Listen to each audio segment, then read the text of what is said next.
Hello, beautiful souls. Victoria Bador here from Soul Healing Tribe. And I want to spend a few short minutes talking about grief.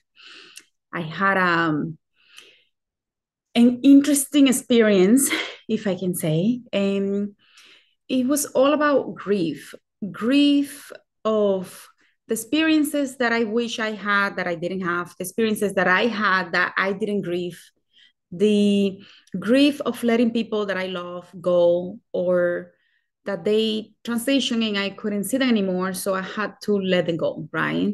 Grief comes in many forms. And, it's when someone transitions, we think that's the only time that we really grieve because they are no longer here. But I want you to consider that every time that we're ending something, whether it is a relationship, whether it is a transition, moving, and experiencing childhood that created some type of wound that we are still healing from, that means a part of us is still grieving that version of who we were that we couldn't be because of the trauma. So, in essence, we are constantly grieving, releasing, integrating, accepting, letting go, forgiving, being in anger, sadness, and all the emotions that go sometimes like a circle, sometimes all jumbled up, sometimes a little more wavy or linear.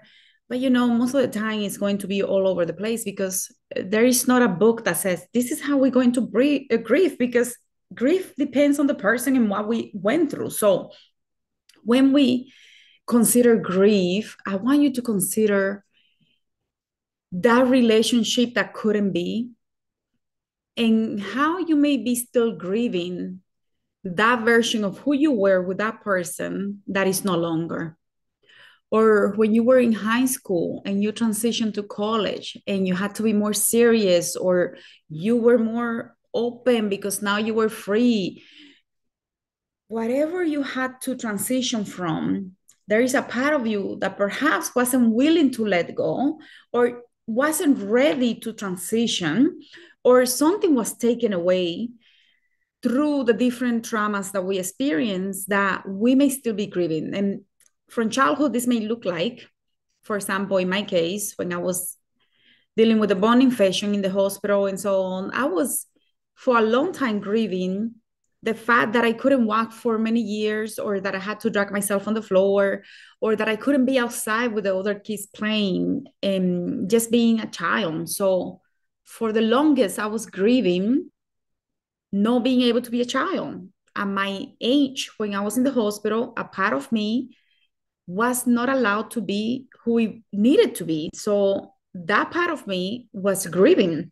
So when we don't have the love, the attention, the support, the nurturing mother, the nurturing father, the right environment, there is a part of us that is in pain. That pain means that we need to grieve that version of who we could have been, or who we were before we had to let go of someone or something, so that there might be some type of sensation, emotion through in your body that you may still need to process in the form of being aware, grieving that process, which is a lot of the work that I do in transpersonal healing is really grieving work, if you really think about it, because we're grieving the version that we couldn't be because of X, Y, and Z trauma, or the version that we couldn't be because I didn't have a mother, I didn't have a father, I didn't have a brother, I was all alone, I didn't have a sister, or my grandparents were not there, so I didn't really have that nurturing, loving support from grandparents, or I went to a school that they bullied me, so I couldn't really enjoy being in school.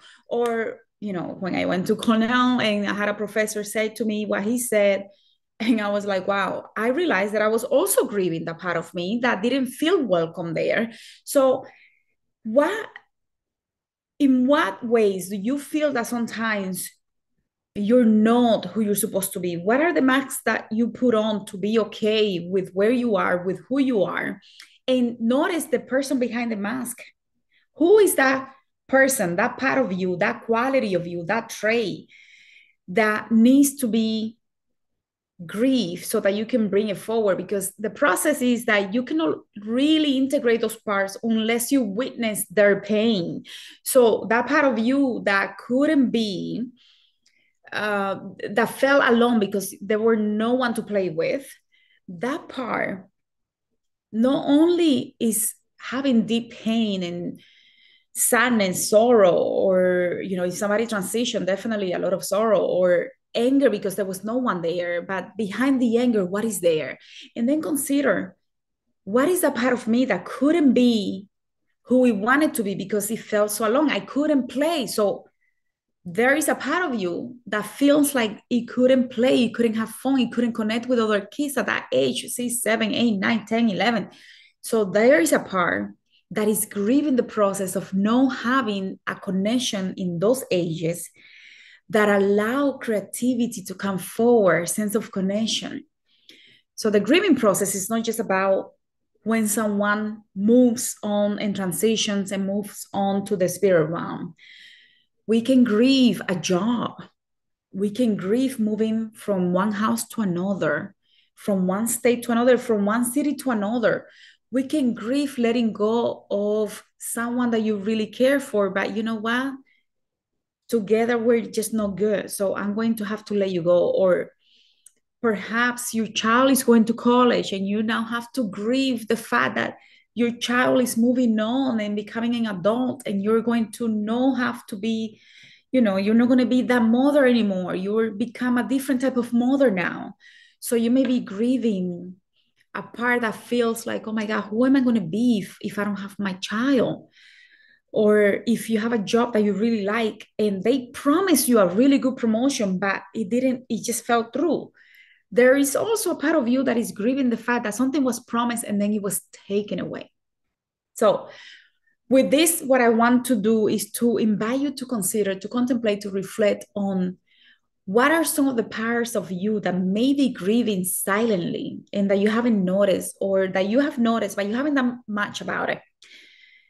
And if you notice that there is one or two or three parts, you have to really start that process of grieving. And that may look like just letting yourself cry, or watching a drama movie so that you can cry, or seeing someone to help you go through that experience and grieve the process, grieve the person, the part, the experience, so that all of that energy that is stuck in your body, you can move it out. There is so much more that I can say, but I'm going to leave it here. If you want to learn more, you can definitely check out my blog. I am putting more effort into blogging, so there is a lot of amazing content. It is a work in progress, but whatever is there, you can definitely take advantage of it. There is information in Spanish as well. So I'm going to start doing a little bit more work in Spanish, little by little, because I have limited time. But if you know someone that speaks Spanish, there is so much. There is one blog post that I just did for a workshop that I was co-hosting in Spanish, and the amount of information there for the root chakra in Spanish, and assessment that is also there, it is beyond what you're going to find anywhere else. So take a look at it, send it to your family members and friends that speak Spanish. There is also the human design chart and report, and it is also available in Spanish. So if you are looking to learn a little bit more about you, your energy, your life mission, how you connect with other people energetically, check out the human design. And if you know anyone that speaks Spanish, have them check out the Spanish version, because it's so amazing. Like I don't do human design readings. Like I'm not going to get much out of this, right? I'm just going to get people to be inspired to do something and to learn more about themselves. So with that, I'm going to leave it here, and I'll see you all in the next one. Thank you so much.